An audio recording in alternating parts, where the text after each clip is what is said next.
Hello, disciples. This Thursday, many of you, I'm sure, watched the live funeral services of the late Congressman John Lewis. And I hope that you've had the opportunity to read the letter that he wrote shortly before his death to be published on the day of his funeral. The New York Times carried it as an opinion piece. John Lewis, for me, is not only a hero, but a powerful example of someone who believed firmly, deeply, not only in nonviolent resistance, but in the power of love, the love that Jesus taught. And so we who are followers of Jesus, we say that we believe in love. We say that we know that God is love, and the one that doesn't know love doesn't know God, because God is love. And we say that Jesus taught us to love our neighbors as ourselves, and Jesus said to love one another as he has loved us.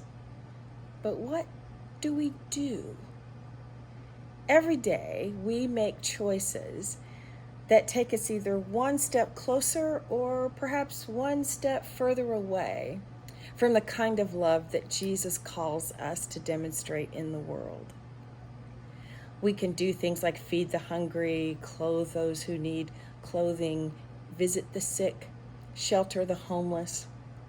But we can also advocate for just policies and laws that will ensure that everyone has access to decent and fair and safe housing, to wages that allow us to support our families without having to work 3 and 4 jobs, to affordable and decent health care, to education that is not dependent on the zip code that we live in.